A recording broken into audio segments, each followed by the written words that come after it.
Hey guys, Tom here with cellphonecheck.com, and today I have the LG Lucid. It's for Verizon Wireless. It's $80 with a 2-year contract. It's 4G LTE, and it is fingerprint heavy. It is also kind of shape funny, and the 4G LTE doesn't work very well inside of buildings. Currently, throughout this review, you're only going to experience 3G.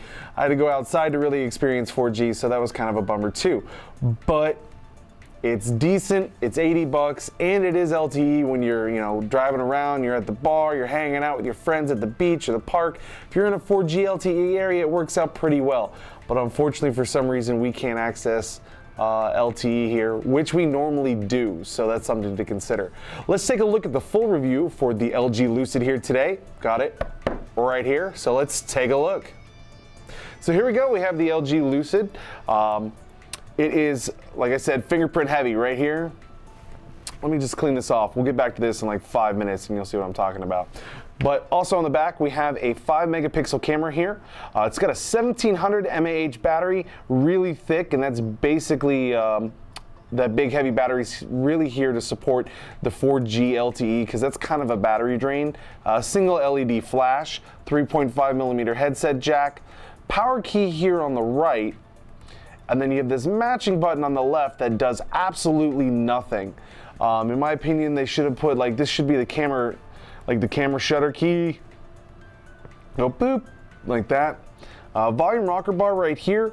You don't see it, but you can feel it, so that's kind of aesthetically pleasing. This is, LG's really impressed me with just the overall design, except for this gloss finish, which I don't think was LG.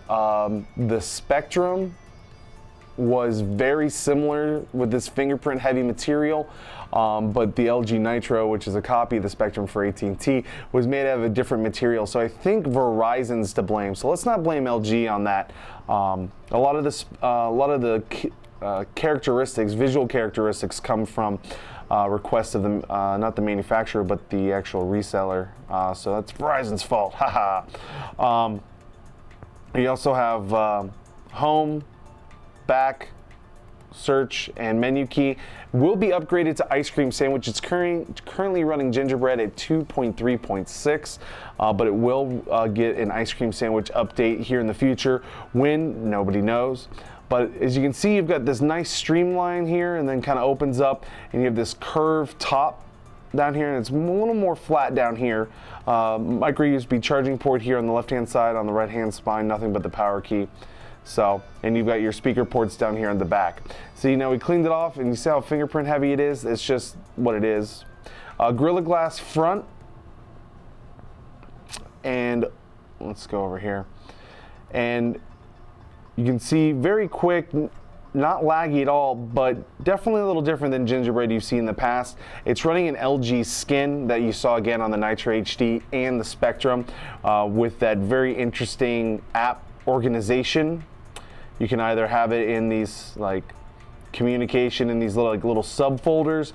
By tapping them, you can close them and reopen them, or you can go into this list view where it puts everything alphabetically, but you only have one app per line. So if you start at A and you want to go all the way down here, you have to just basically hold down here and move around. So it's definitely a pain in the butt if you want to go back and forth. Now, I've only added a couple applications, so this is pretty much all stock bloatware.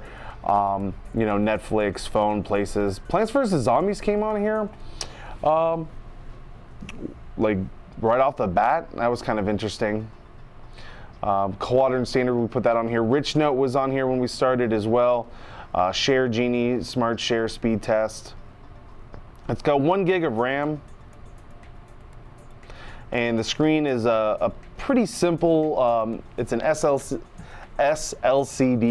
and it has a WVGA display, which is 800 by 480.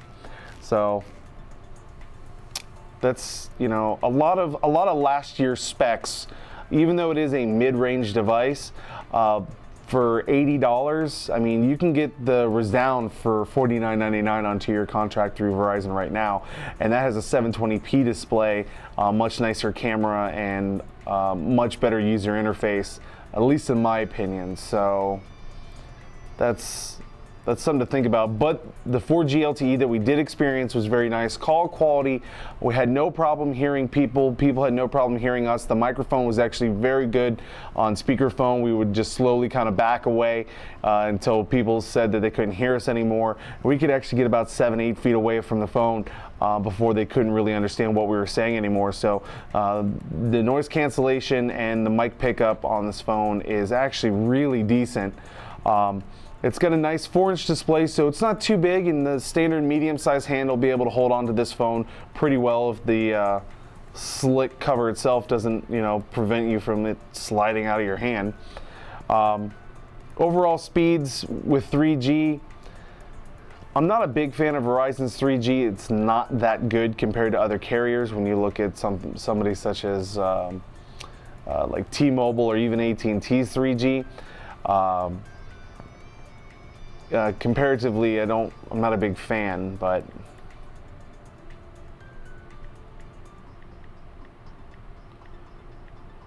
we're going to go to cellphonetrek.com here.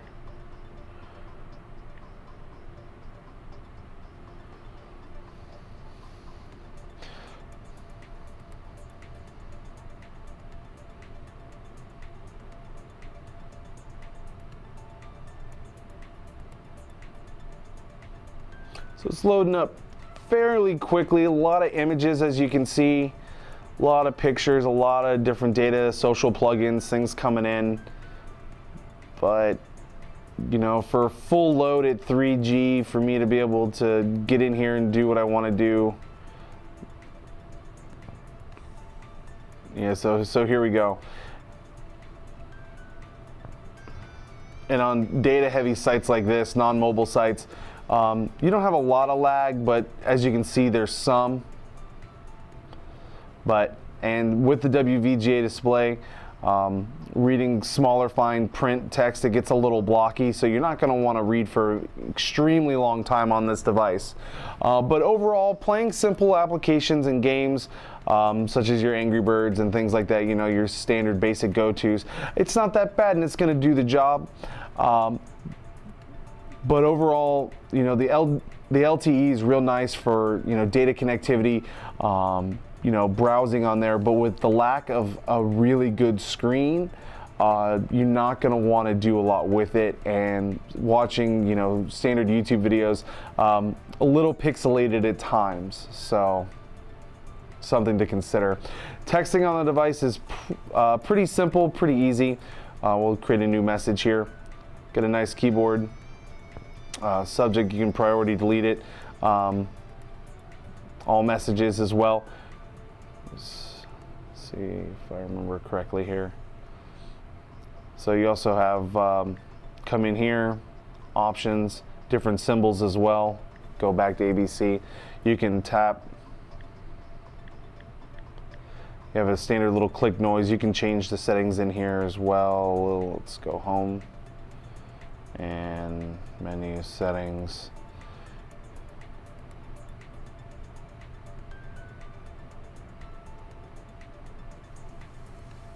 You have swipe on here. You have the LG keyboard settings, input method. You can go back to a standard swipe keyboard as well.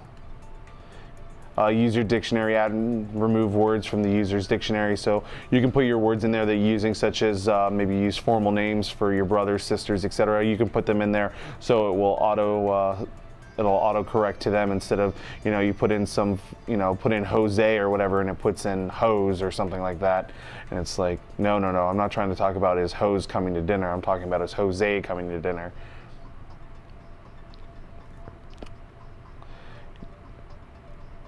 Adding applications and widgets are very interesting. Hold down, a little menu comes up. You can add widgets in here, shortcuts, bookmark, contacts, applications. The LG skin has really changed a lot. You can come in here, you can add your camera, your books, your browser.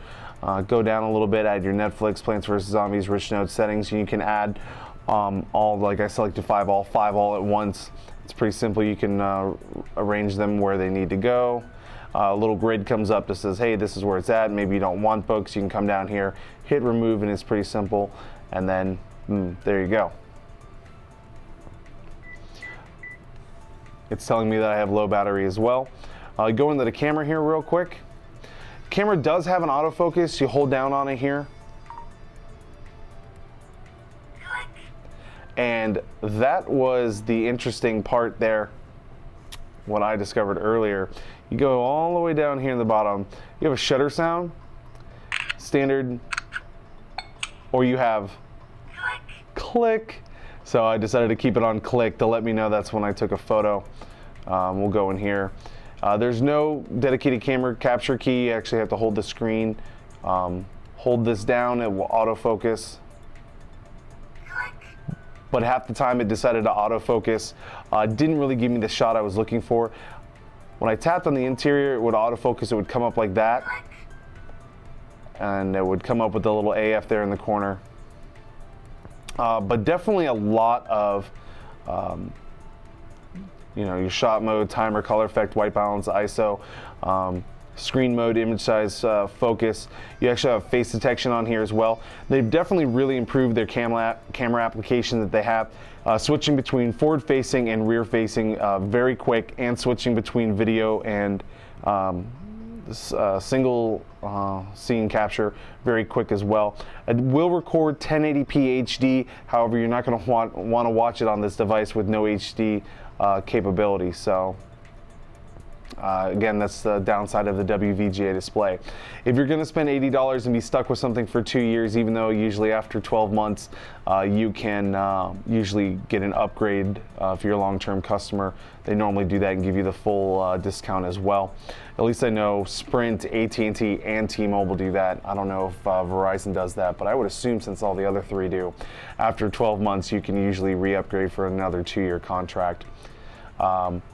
Is it something really to go for? I mean, take a look. If you really like it, if you like the simplistic, if you like the LG skin over HTC Sense with the resound, then yeah, this might be a great device for you. It's fairly inexpensive.